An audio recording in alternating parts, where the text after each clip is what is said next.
Jordan Whitfield was 38 years old, and until that Friday afternoon, his wife believed she had him completely figured out. He drove a 5-year-old Tahoe.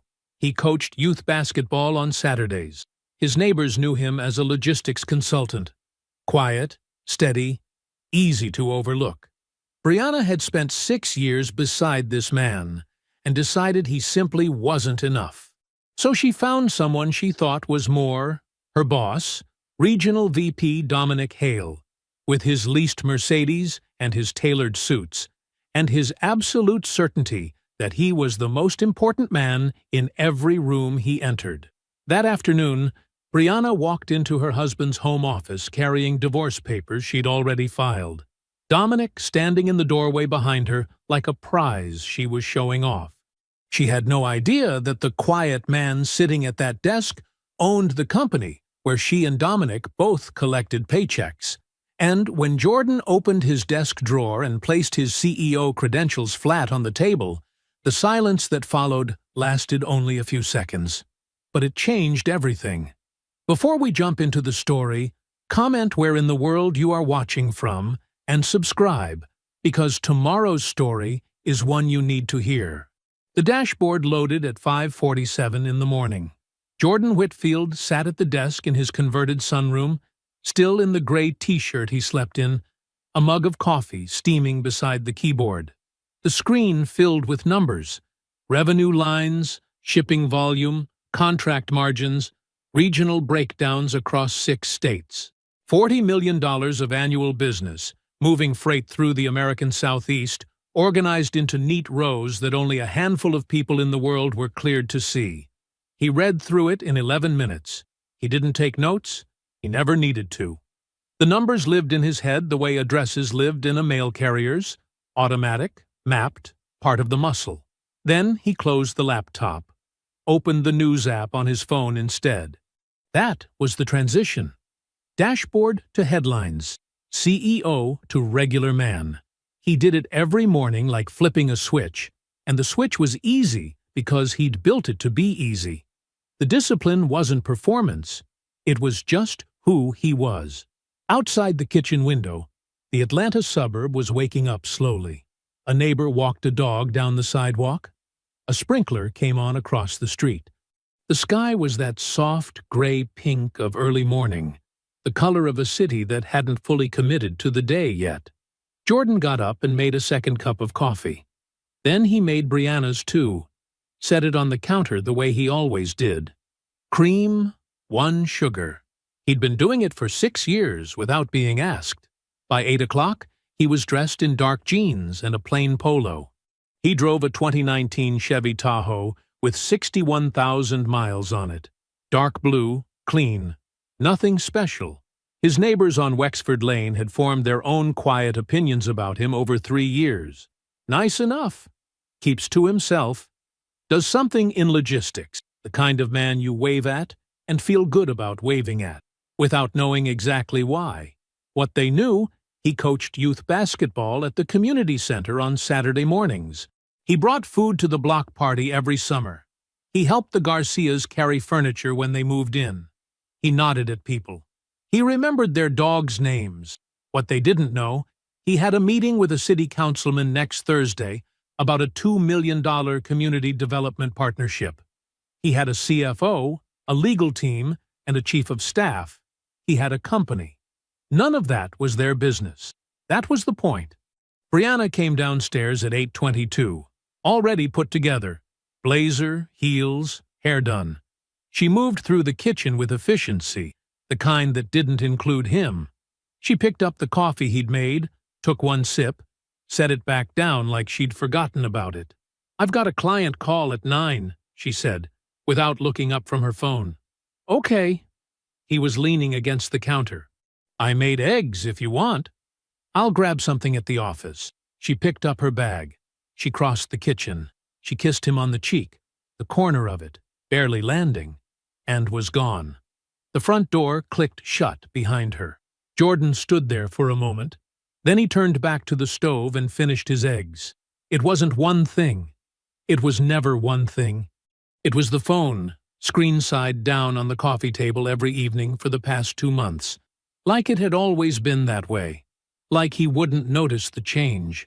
It was the new perfume, something darker than what she usually wore, something that didn't match the rest of her.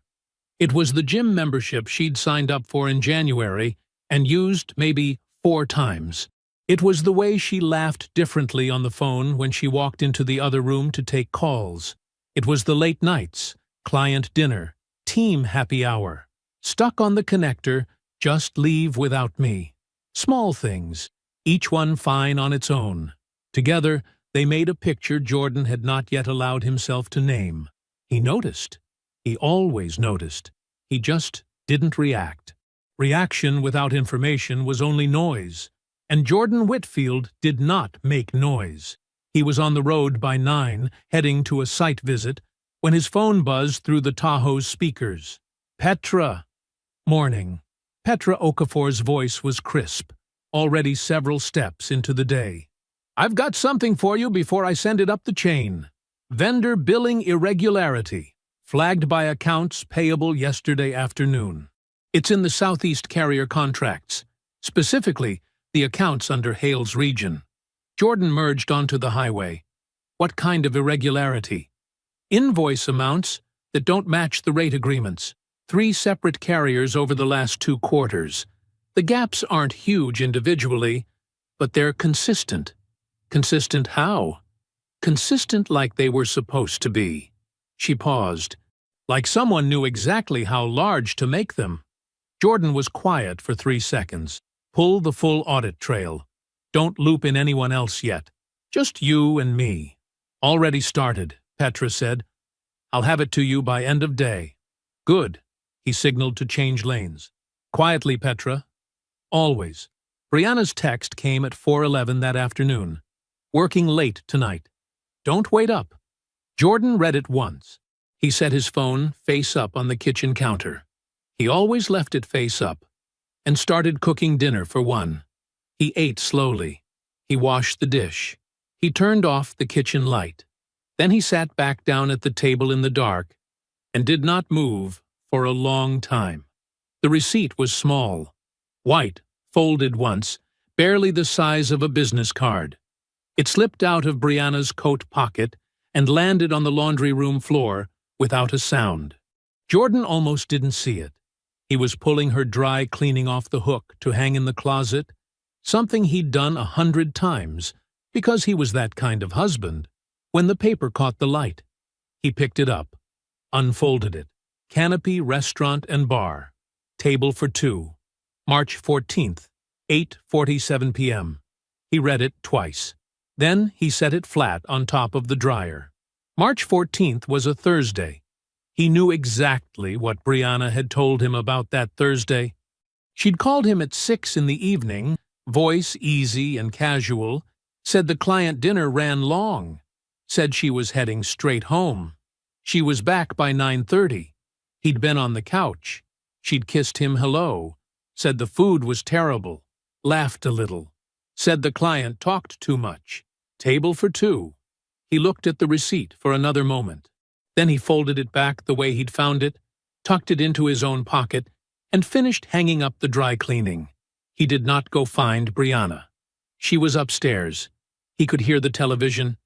He went to his home office instead, sat down, and opened his laptop. The shared calendar had been Brianna's idea 2 years ago. So we stopped double booking ourselves, she'd said. He'd been added to hers, she to his, and neither of them had changed the permissions since. Jordan was fairly certain she'd forgotten he still had access. People forgot small things like that, especially when they stopped thinking of you as someone who paid attention. He went back 90 days. He wasn't looking for drama. He was looking for pattern. And patterns don't lie. They just sit there, repeating themselves, waiting for someone patient enough to count the intervals. He found 4.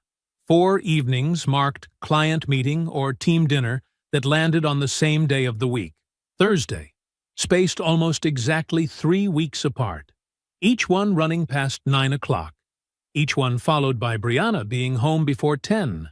Calm, conversational, completely convincing. He cross-referenced those dates with his own memory. He was good at memory. The dates matched 4 nights he could specifically recall Brianna being lighter than usual when she got home. Not happy, exactly. Lighter. The way people are when they've been somewhere good. He closed the calendar. He stared at the wall. Then he opened his email and searched for the login to their shared cloud storage, the one they used to share receipts and travel confirmations for tax purposes. It took him 6 minutes to find the hotel booking. March 3rd, 3 weeks before the restaurant receipt. A downtown Atlanta hotel, one night, booked through a third-party site in Brianna's email, but charged to a card he didn't recognize. The confirmation said, Guest, B. Whitfield. Her company had sent her to a vendor conference in Savannah that night. He remembered because she'd packed a bag. He'd helped her carry it to the car. The voicemail was the last piece. He wasn't looking for it. He found it by accident on a Thursday afternoon, when he picked up Brianna's phone to move it off the kitchen counter. She'd left it behind on her way out in a hurry, and the screen lit up with a missed call notification. The voicemail banner was already there. Old, undeleted, probably forgotten. He pressed play. A man's voice, deep, comfortable in itself. The voice of someone who never worried about how he sounded. Hey, it's me. Just confirming Thursday. Same place. I'll be there by 7, so don't rush. Actually, rush a little. A low laugh. Then the line went quiet. Jordan set the phone back on the counter exactly where he'd found it, screen side down. He already had what he needed, but a name would make the picture complete. And names had a way of surfacing when you kept still enough. 3 days later, Brianna got a work email on the laptop they sometimes shared. A department-wide update. Mass recipient. Jordan saw the sender name at the top of the thread without trying. D. Hale. Regional VP, Sales. He read it once. He closed the laptop. Dominic Hale. He met Wendell Marsh the following Tuesday at a coffee shop in Midtown. Wendell had known Jordan since they were 14 years old. He'd watched him build a company from scratch and had handled his legal structure since year 2. He was one of maybe 6 people on Earth who knew the full shape of what Jordan had built. Jordan laid it out flat. The receipt, the calendar, the hotel booking, the voicemail, the name. Wendell listened without interrupting. That was one of the things Jordan had always appreciated about him. When Jordan finished, Wendell wrapped both hands around his cup. You're not going to blow up? Not yet. Jordan's voice was even. First, I need to know everything. Wendell nodded slowly. I know someone. I know you do. Jordan had already looked her up. Desiree Knox. He met with Desiree Knox the next morning. She had the kind of stillness that came from years of watching people without being watched back. Calm eyes, a notepad she barely used, a recorder she was upfront about. Former Atlanta PD, 12 years in financial crimes and domestic investigations, precise in a way that immediately told Jordan she would not waste his time or her own. He gave her 2 weeks. He gave her the names, the dates, the company. He gave her one directive. I want the full picture, he said. All of it. She wrote 2 words in her notepad. Understood, she said. He got home at 6:15. He started dinner, chicken, rice, something simple, and had it on the table by the time Brianna walked in at 7.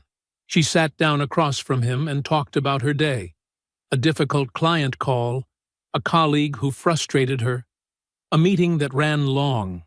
The details were elaborate and specific in the way that well-rehearsed stories always were. She made eye contact. She gestured. She laughed once at something small. Jordan listened. He passed her the water. He smiled at the right moments. He said nothing. 2 weeks passed.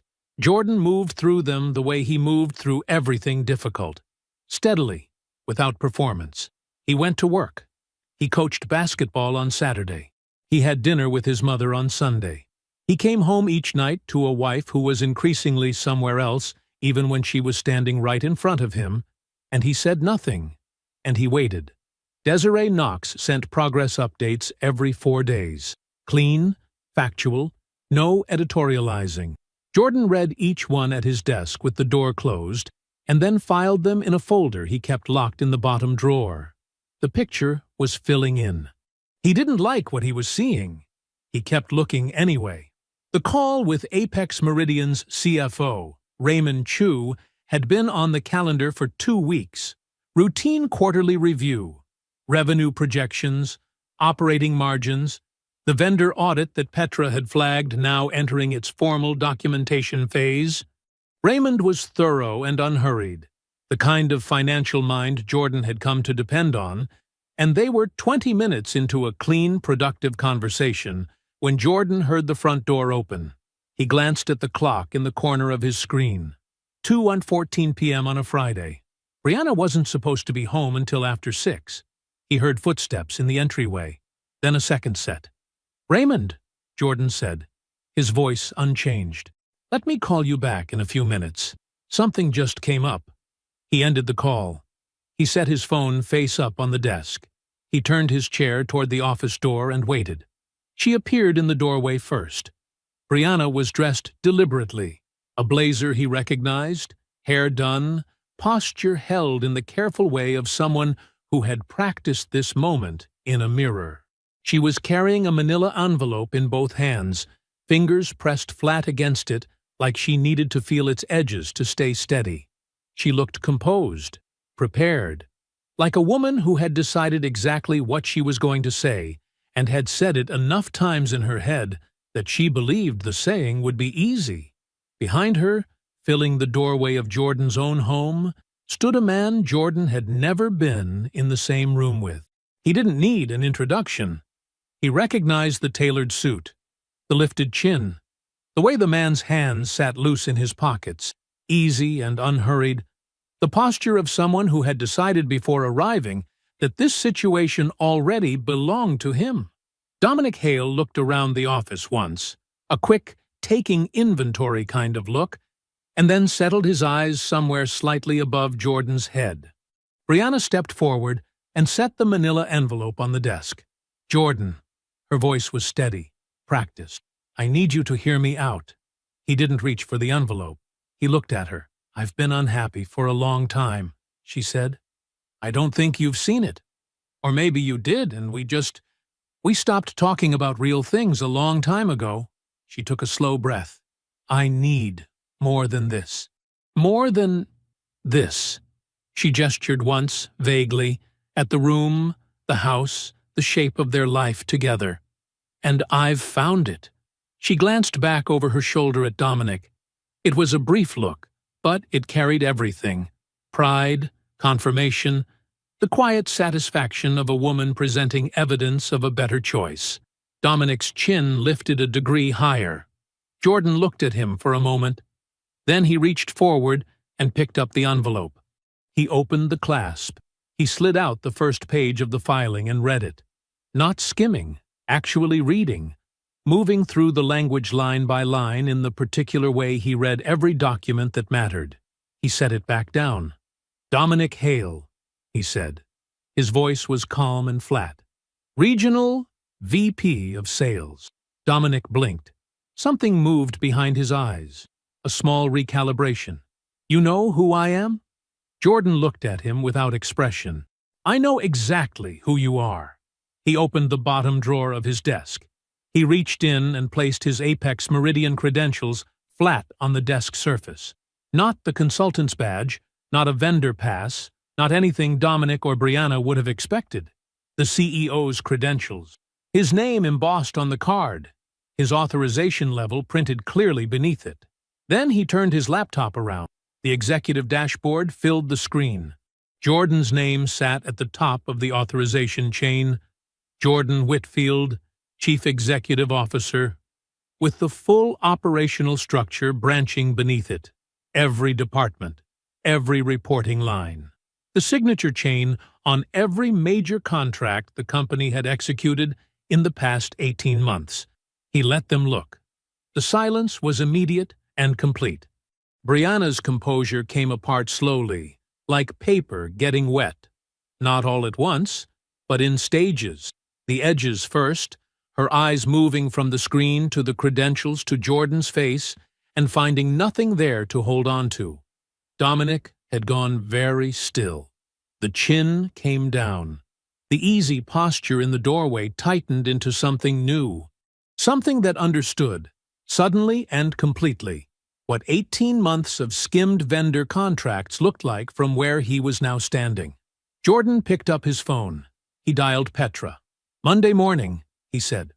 "Boardroom. Lupin Legal and HR." He ended the call. He looked at Dominic. "You work for me." Then he looked at Brianna. His voice didn't change. It didn't need to. "My attorney will contact yours." He stood up. He picked up his keys from the corner of the desk. He walked past both of them, through his own hallway, and out the front door. He didn't look back. The drive to Wendell's took 32 minutes. Jordan didn't go home first. There was nothing at the house he needed. Brianna had a key. So did he. But the idea of walking back through that door, past the entryway where she had stood with another man, past his own desk where he had turned the laptop screen around, felt like a thing he wasn't ready to do tonight. Maybe not this week. He drove the way he always drove. Hands at 10 and 2. Speed limit. Radio off. Wendell lived in Cascade Heights, in a brick colonial with a wide front porch and interior lights that were always on late. He was that kind of man. The kind who kept his study lamp burning past 10 o'clock because there was always something left to read. When Jordan called from the car, Wendell picked up on the second ring and said only, "I'll put on coffee." And that was the entire conversation. The study smelled like old books and wood oil. A pair of reading glasses sat on top of a legal pad on the desk. Wendell's bookshelves ran floor to ceiling on 2 walls, titles Jordan had absorbed over 20 years of friendship, though tonight he couldn't have told you a single one. Wendell poured 2 cups and set them down without asking how Jordan took his. He'd known that for 30 years. Jordan sat across from the desk. He had Desiree Knox's completed report in his hands. She'd sent the final file at 6:47 that evening, flagged urgent, time-stamped with a brief message, full findings attached. "Call when you're ready." He'd printed it at a FedEx on the way over. He set it on the desk between them. "Walk me through it," Wendell said. 22 months, Jordan said. Wendell was quiet for a beat. She said, "She implied recent. Vague. I found it." Like it happened gradually. Jordan's jaw moved once. "Knox has hotel receipts going back 22 months. Text message records. A travel pattern." He tapped the top page. It started 4 months after she took the position at Apex Meridian. Wendell leaned forward and pulled the report toward him. He read without rushing. Jordan watched the window. The neighborhood outside was quiet. Someone's porch light blinked on across the street, then off. A car passed slowly. "There's more," Jordan said. Wendell turned a page. 8 months ago. Jordan picked up his coffee, held it without drinking. "She liquidated the joint investment account I set up in 2021. $30,000. Moved it to a personal account, her name only. I didn't know it existed until Knox traced the wire transfer." Wendell looked up. "She also moved $14,000 through renovation billing," Jordan continued. "The contractor last spring, the one who redid the kitchen. Inflated invoices, the difference redirected to the same account." He set the cup down. "I paid every invoice without question, because I trusted her." Wendell set the report down flat on the desk and sat back in his chair. He looked at Jordan the way a doctor looks at a patient whose results have come back worse than expected. Not with pity, but with the careful attention of someone deciding how much weight the other man can carry. Jordan was carrying it fine. That was clear. But the weight was there. It showed in the way he was holding himself. Very still, very straight. The particular stillness of a man who has decided that moving carelessly right now would cost him something. "She wasn't falling out of love," Jordan said. Not to Wendell specifically. Just out loud. She was building a runway, using my money to buy herself a way out. The whole time, the renovation, the anniversary trip last spring, all of it, she was planning. He stopped, exhaled through his nose. I thought the trip brought us back together. Wendell didn't say anything. Sometimes the most useful thing a person could offer was silence, and Wendell had learned that years ago. Jordan looked at the report. He looked at it for a long moment, long enough that the only sounds in the room were the hum of the refrigerator down the hall and the faint tick of the clock above the bookshelf. "Freeze everything," he said finally. His voice was level. "Joint accounts, joint assets, everything we hold together. I want it locked before Monday morning. She'll find out through counsel." "Already drafted the motion," Wendell said. "I can file first thing." "File it." Jordan reached forward and squared the report against the desk's edge, a small, precise gesture. "And pull everything Georgia marital misconduct law gives us. The financial transfers, the documented timeline. I want it all in front of us before we sit across from her attorney." "We'll have it." Jordan nodded once. He reached for his coffee and drank it this time. He checked into a hotel at 10:30. A Marriott near the highway. Clean, anonymous. The kind of place where no one looked twice at a man arriving with one overnight bag and no explanation. He didn't do it because he was falling apart.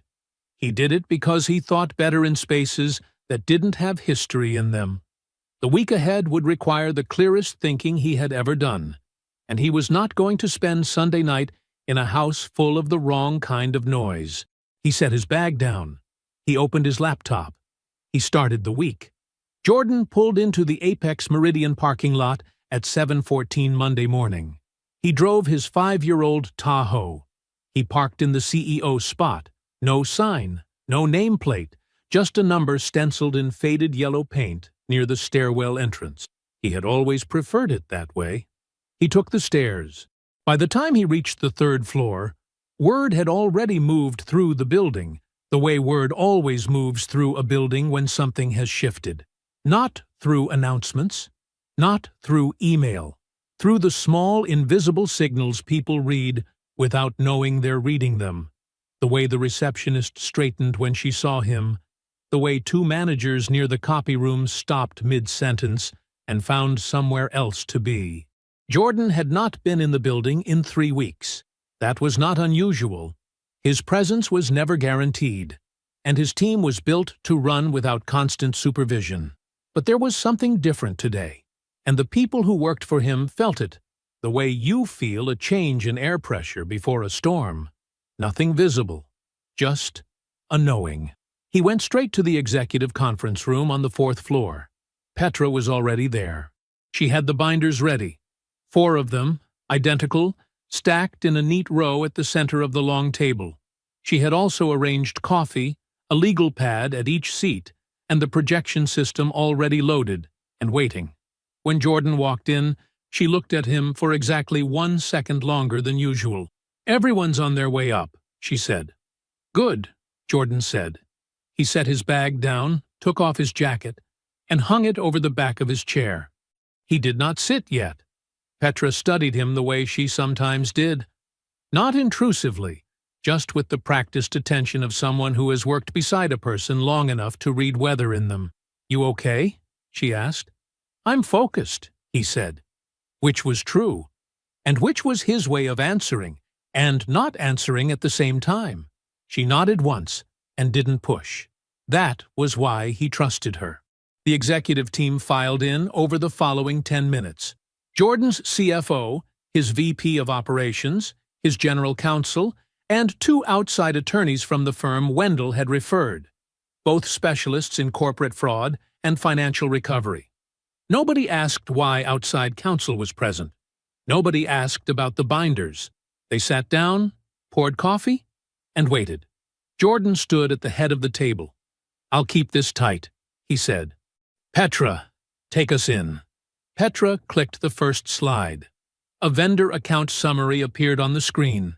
Carrier contracts, billing dates, contract values flagged in red, alongside the approved market rate ranges in gray. The numbers told the story before anyone said a word. Over the past 18 months, Jordan said, moving through the slides at a measured pace, our freight billing in the Southeast region has been running an average of 22% above market rate across 4 carrier accounts. All 4 accounts fall under one sales region. He clicked forward. All 4 are connected to a carrier company registered in Gwinnett County. That company is owned by Marcus Hale. He paused. Dominic Hale's cousin. The room was very quiet. The total overbilling across the period is $340,000. He advanced the slide. A second number appeared beneath it. Forensic Accounting's preliminary review estimates approximately $80,000 was directed back to Dominic personally through a series of payments made to a consulting LLC registered in his wife's name. No one spoke. Jordan didn't need them to. I am not here to discuss whether this happened, he said. The documentation is in your binders. What I am here to do is tell you what comes next. He looked around the table once, steady, deliberate, landing briefly on each face. Dominic Hale is suspended effective today, with pay, pending a full forensic accounting review. That review will be conducted by outside auditors. Depending on their findings, this matter will be referred to law enforcement. He looked at his general counsel. Marcus, HR will handle notification this morning. Professionally. By the book. Marcus nodded. I want the forensic team in this building by Wednesday, Jordan continued. I want complete access granted to every system, every account, every contract in that region going back 24 months. He picked up his coffee. Any questions? There were none. Not because people had nothing to ask, but because the presentation had been so complete, so precise, that there was simply nothing left to question. Jordan had not left a gap. HR reached Brianna before lunch. A woman she had worked beside for 2 years knocked on her office door, closed it behind her, and delivered the notification with professionalism and no elaboration. Standard administrative review. Her role on accounts within Dominic Hale's sales region, the now disclosed personal relationship, an irresolvable conflict of interest that required review under company policy. Brianna would be placed on paid administrative leave, pending the conclusion of the investigation. She was asked to surrender her keycard and laptop before leaving the building. Brianna called Jordan's cell at 1:17 that afternoon. He was in a call with his CFO. He let it go to voicemail. She called again at 1:43, at 2:08, at 2:51. The calls came in clusters after that, sometimes 10 minutes apart, sometimes less. By Thursday evening, his phone had logged 17 missed calls from her contact. He had not listened to a single voicemail. He had a company to run. Jordan pulled up to his mother's house at 6:30. It was a small brick ranch in Decatur. The same house he'd grown up in. The same crepe myrtle in the front yard that bloomed pink every June and dropped its petals all over the driveway by July. The porch light was already on. It was always on when he was coming. He sat in the Tahoe for a moment before going in. Not because he wasn't ready. Just because there was something about this house, the smell of it, the weight of it, that always asked him to slow down before it let him through the door. He went inside.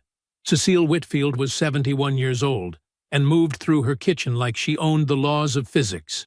Cornbread in the oven, collard greens on the back burner, a pot roast that had been going since noon, filling the whole house with something warm and low and certain.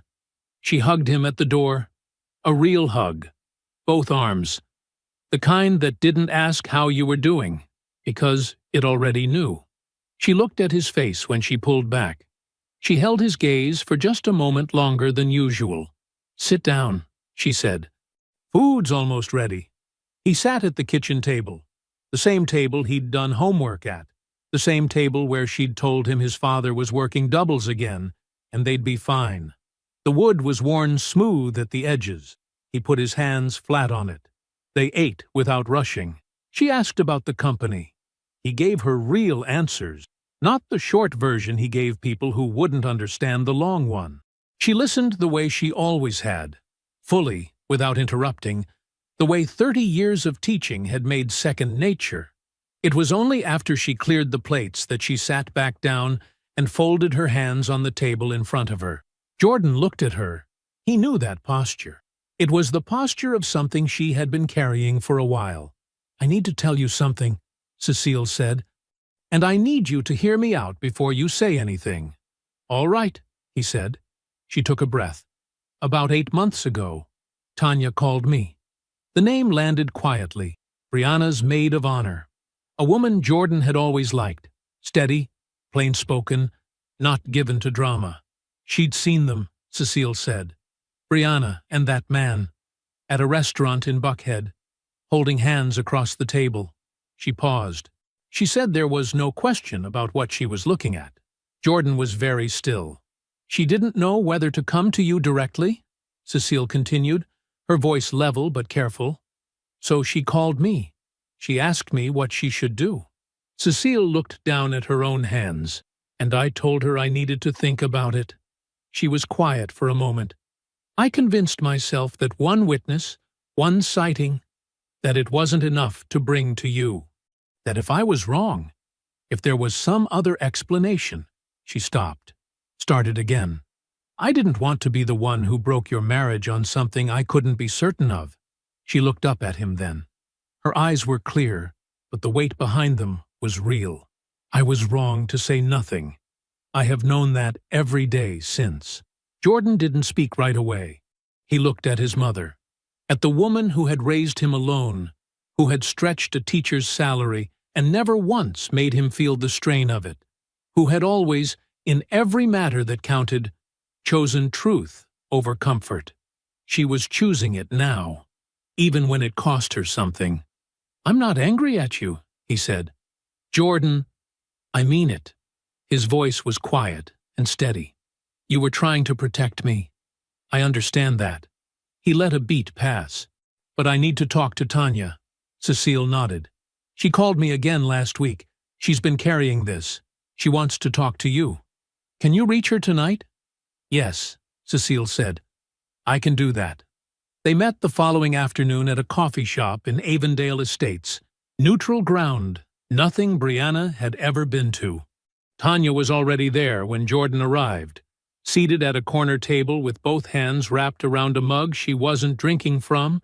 She was a compact woman in her late 30s, natural hair, good posture, the look of someone who had rehearsed what they were going to say and was now uncertain whether any of it would come out right.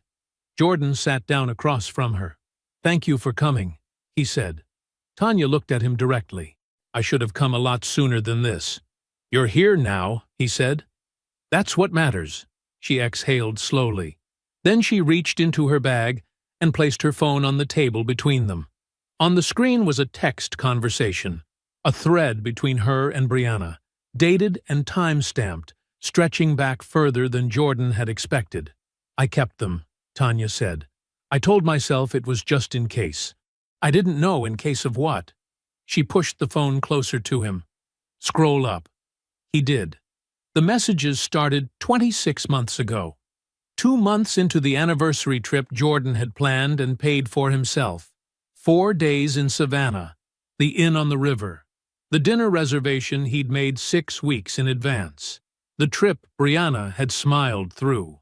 The trip he had believed, genuinely believed, had brought them back to each other. The messages told a different story entirely. He read, without expression. He scrolled slowly, reading every line, every date, making sure he understood the full shape of what he was looking at. When he reached the end, he set the phone down and looked up. Tanya was watching him with something close to pain. "I'm sorry," she said. "I know that doesn't fix anything. You don't need to apologize," Jordan said. He meant it. His voice held no edge, no coldness, just a clean, quiet sincerity. "You were in an impossible position. You made a hard call, and you saved the proof anyway."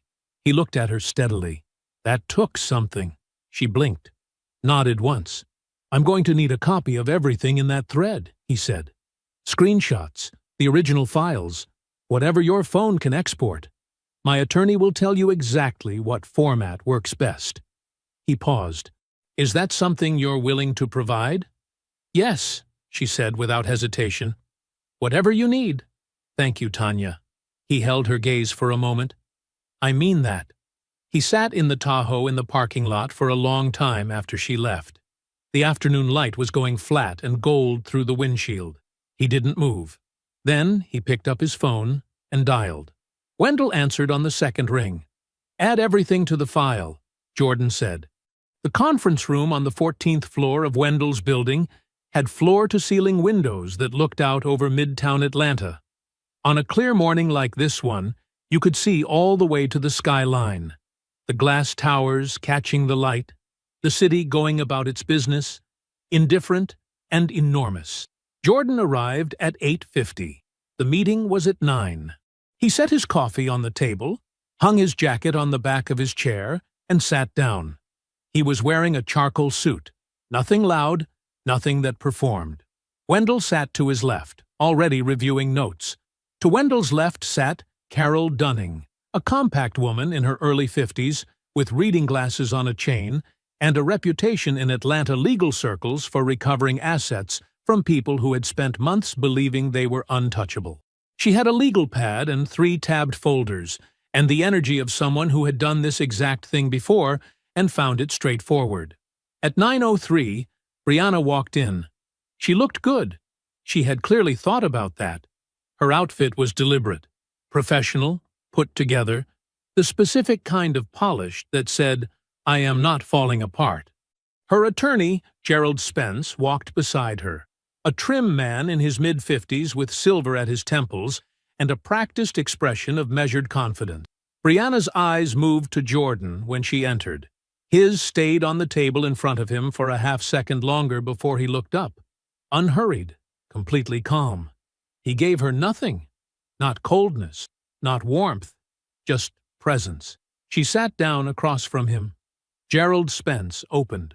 His tone was professional and smooth.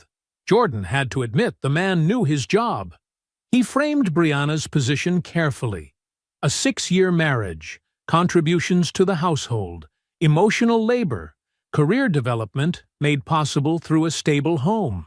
He mentioned the house. He mentioned personal property. He built a picture of a woman who had simply, quietly grown apart from her husband and deserved an equitable resolution. Jordan listened without interruption. Wendell listened without expression. When Spence finished, Wendell said, Thank you, Gerald. He picked up the binder in front of him and opened it. We have some materials we'd like to walk through. Carol Dunning slid a copy across the table to Spence. A second copy went in front of Brianna. Neither of them reached for it immediately. The affair began 26 months ago, Wendell said. His voice was even, factual. Not recently. Not after a period of documented unhappiness. 26 months ago. He turned to the first tab. We have hotel records across 14 separate dates. We have a private investigative report with corroborating documentation. And we have a text archive from a third-party witness, Brianna's own maid of honor, that establishes both the timeline and the nature of the relationship. Brianna's hand moved to the edge of the binder. She didn't open it. Spence's expression hadn't changed, but something behind it had shifted. A slight recalibration, visible only if you were looking for it. Carol Dunning turned to the second tab. Regarding the joint investment account established by Mr. Whitfield, $30,000 contributed entirely by him. This account was liquidated 8 months ago. The funds were transferred to a personal account in Mrs. Whitfield's name alone, without Mr. Whitfield's knowledge or consent. She moved to the third tab. An additional $14,000 was redirected through renovation billing into the same account over a 4-month period. She set her pen down. We are treating both transfers as fraudulent dissipation of marital assets under Georgia law. The room was quiet. Gerald Spence began to speak. Jordan looked at Brianna and spoke first. I want to say something directly to you. His voice was quiet, steady. Not through attorneys. Spence paused. Brianna looked at Jordan. You didn't leave because you were unhappy, Jordan said. You might have told yourself that. You might still believe it. But the timeline doesn't support it. He kept his eyes on hers. You made a decision 26 months ago. And while you were making that decision, I was funding a home renovation, planning an anniversary trip, and putting money into an account I thought we were building together. He didn't blink. You used what I gave you to build a way out, and you let me believe in something that was already over. Brianna's jaw was tight. She said nothing. I'm not saying this because I'm angry, Jordan continued. I'm saying it because it's true. And because I think some part of you has been counting on me being too hurt to be precise. He sat back slightly. I'm precise. Wendell nodded to Carol. She opened the 4th tab and slid a new document across the table. It was a single page, clean, a summary figure at the top. It was the full Apex Meridian Company valuation, audited, certified, current. Below it, Jordan's personal asset portfolio, real estate holdings, investment accounts, equity positions. The number at the top of the page was not what Brianna had prepared for. Not even close. Spence looked at the page. He was quiet for several seconds. Then he looked at his client.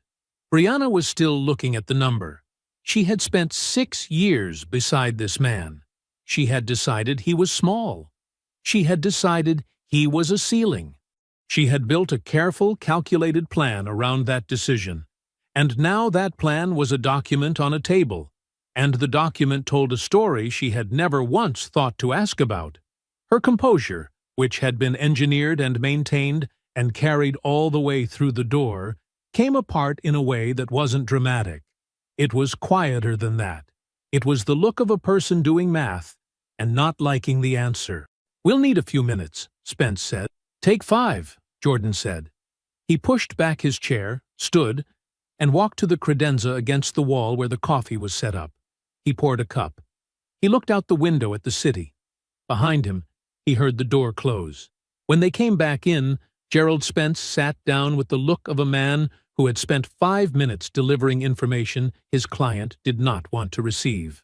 Brianna sat beside him. She was looking at the center of the table. Spence folded his hands. My client, he said carefully, would like to understand what's being offered. Jordan sat back down. He nodded to Wendell. Wendell opened the final tab. The Thursday morning sky over Atlanta was the kind of pale, washed-out blue that made everything look clean. The air was cool. The kind of morning that felt like a fresh start. Dominic Hale pulled into the Apex Meridian parking lot at 8:17. He was driving the leased Mercedes, black, freshly detailed, the kind of car that said something about a man before he ever opened his mouth. He had the seat adjusted just right, and a travel mug of coffee in the cup holder, and a podcast on low about leadership and personal excellence. He looked good. He knew he looked good. He had worn the gray suit, the one with the subtle pinstripe that his tailor in Buckhead had fitted for him 18 months ago. His shoes were polished. His watch, a Breitling he'd financed over 24 months and had never once admitted to, caught the morning light as he reached for his bag in the passenger seat. He had spent 3 weeks telling himself the same thing. It's slowing down. The administrative review, the forensic accountants, the suspension with pay. He had called it correctly, he believed. These things ran their course. Companies didn't want the exposure. Legal teams got cautious. Internal investigations got quietly folded into corrective policy memos and process improvements, and everyone moved on. He had told himself this convincingly enough that he had started to almost believe it. He believed it because the alternative required a kind of self-examination he had never learned to do. He stepped out of the car. 2 men were standing on the pavement 12 feet from the building's front entrance. One was black, mid-40s, compact, and still in the way that suggested patience was a professional skill. The other was white, a little younger, with a lanyard around his neck and a brown envelope tucked under one arm. Neither of them was an Apex Meridian employee. Dominic registered that fact somewhere below his confidence, in the part of his brain he didn't listen to. The compact one stepped forward. "Dominic Hale?" Dominic stopped. "Yeah." "Detective Aaron Webb, Atlanta PD Financial Crimes Unit." He held up his badge. "I need you to set your bag down, sir." Dominic looked at the badge. He looked at the detective's face. He looked at the building entrance, 20 feet away, as if he might walk toward it, and this moment would not follow him. "This is about the internal review," Dominic said. "My attorney has already been in contact with—" "Sir." The detective's voice wasn't raised. It didn't need to be. "Set your bag down, please." The second detective moved to Dominic's right. Dominic set his bag down. His hands were not entirely steady when he did it. "Dominic Hale, you are under arrest for fraud and theft by deception."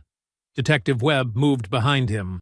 Forensic review of vendor contract records at Apex Meridian Logistics established a pattern of fraudulent billing totaling $340,000 over 18 months. "You have the right to remain silent." He kept talking. The words moved through Dominic in a way that didn't fully land. Each one technically received, and none of them absorbed, because his mind was still back in the parking lot moment before this one, in the version of this morning where he walked through the building entrance and nobody stopped him. The handcuffs were cold. 4 people were walking across the parking lot behind him. He knew one of them. Kristen, from Regional Operations, who had attended his last quarterly review and laughed at his joke about airline delays. She stopped walking. Then she kept walking, but slower. Her face was careful and blank the way faces get when a person is trying not to look like they're looking.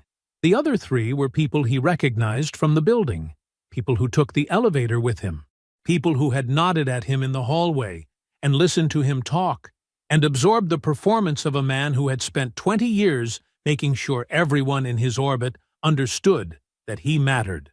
They were all looking now. Dominic Hale stood in the parking lot of the company he had stolen from, in the gray suit with the subtle pinstripe, with his hands cuffed behind him, and watched the 4 of them walk past like a slow and quiet verdict. The Atlanta Business Chronicle ran the story 41 hours later. The headline was clean and direct. Apex Meridian VP arrested on fraud charges, following internal investigation. Below it, 3 paragraphs. His name, the company name, the figure, $340,000 in fraudulent vendor contracts over 18 months. A quote from a company spokesperson confirming the charges and noting that Apex Meridian had cooperated fully with law enforcement. No photograph. It didn't need one. Brianna read it on her phone. She was sitting at the small table in her apartment, a rental in a complex she would not have looked at twice 2 months ago.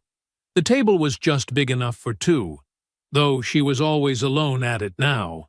Her coffee was in her hand, and then, at some point, it wasn't, because she had set it down without noticing, and it was going cold beside her elbow. She read the article twice. She read his name in print. She read the number. Outside her window, the city kept moving. Wendell's phone rang on a Tuesday morning. He was at his desk with a cup of coffee and a stack of motions when the call came through. He looked at the number, recognized it, and picked up on the second ring. "Marcus!" Wendell kept his voice even.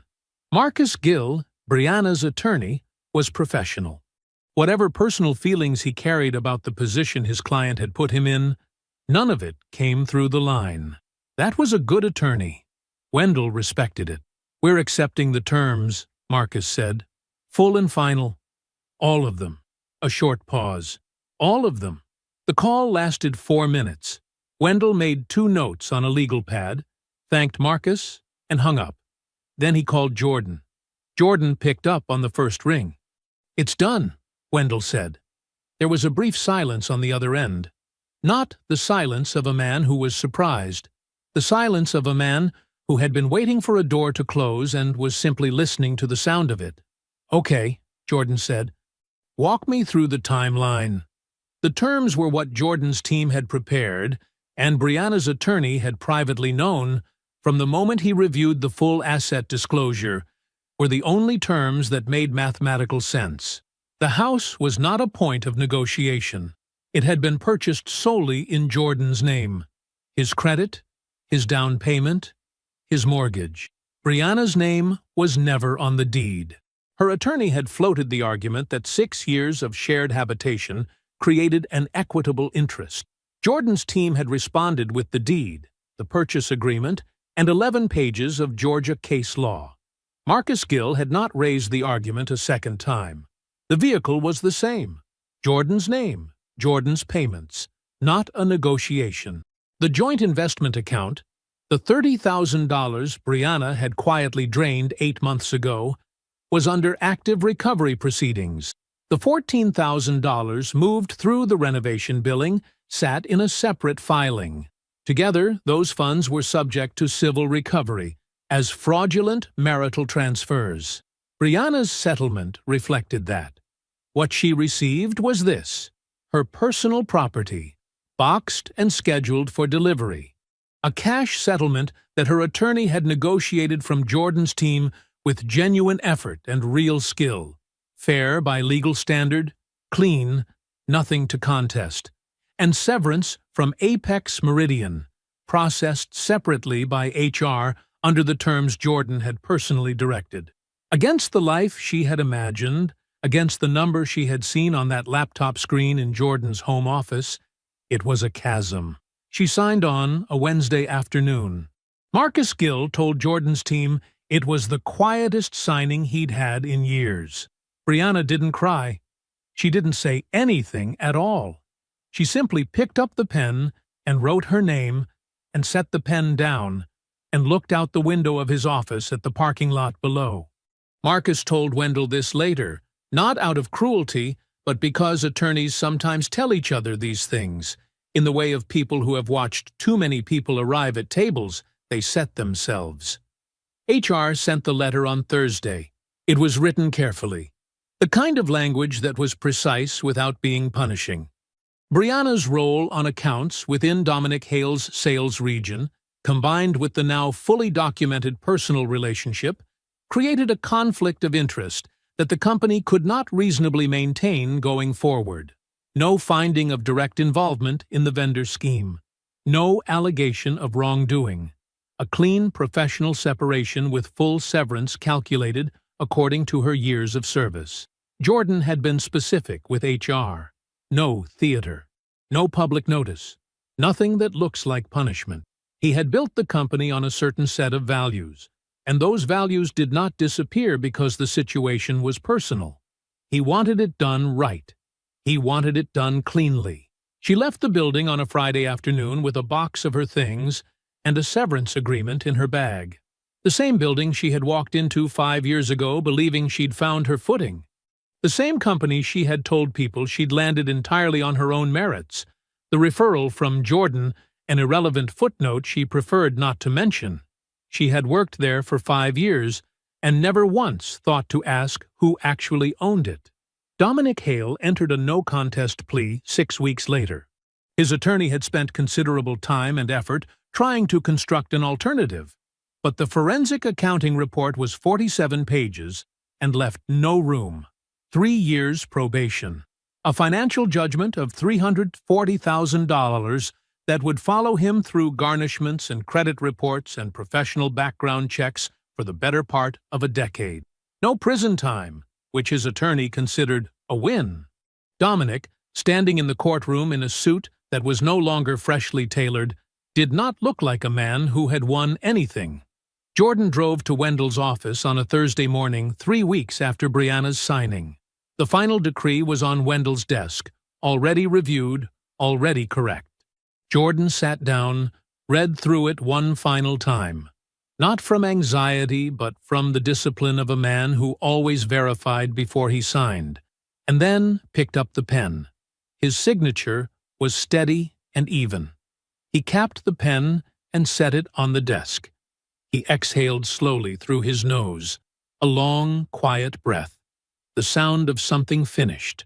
6 months later, Jordan sat on the porch of his craftsman home with a mug of coffee and nowhere to be for another hour. The house was on a tree-lined street in Kirkwood. Old oaks, sidewalks with cracks in them from roots growing underneath. Neighbors who waved in the mornings and didn't ask too many questions. He had walked through it once with a real estate agent and known in the first 5 minutes. Not because it was impressive, because it felt like a place where a person could actually breathe. He bought it 2 months after signing the decree. The porch faced east. Morning light came through the oak branches in pieces. He sat in a wooden chair he'd found at an estate sale, drank his coffee black, and watched a man 2 houses down load his kids into a minivan. No calls yet. No dashboard open. Just the street waking up and the coffee getting cooler in his hands. He sat there most mornings now, and it still surprised him a little how good quiet could feel when it wasn't hiding anything.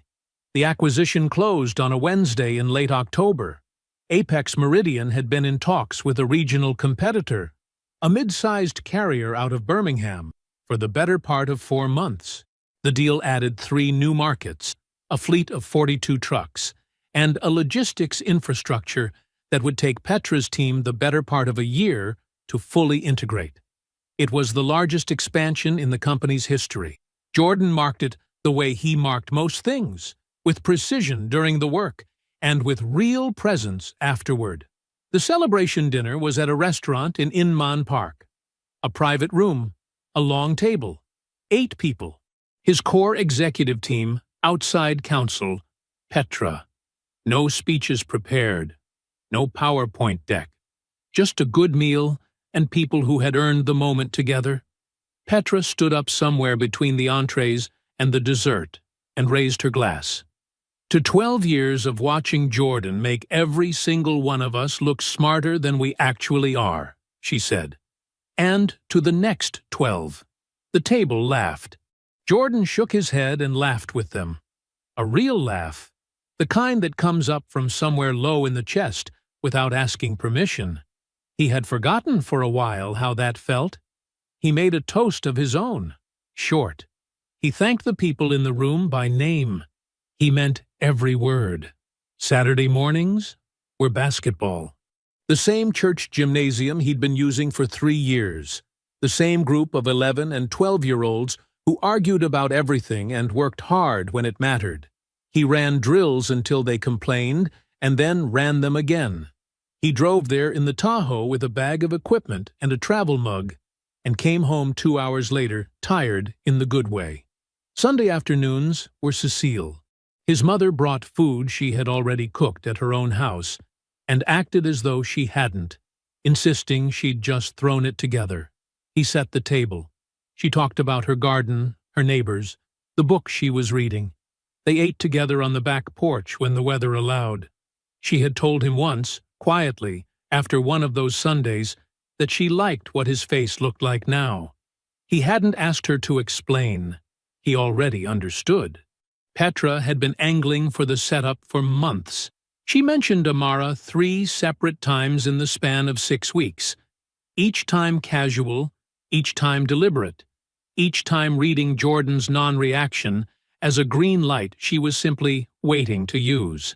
He finally said yes on a Thursday afternoon, mostly to get her to stop mentioning it. He did not expect much. Amara was a structural engineer. She arrived at the restaurant on time in a blazer that looked like she'd worn it from the office, which she had. She shook his hand and sat down and said, without preamble, "Petra told me you're in logistics. Does that mean you actually understand supply chain, or do you just say the words?"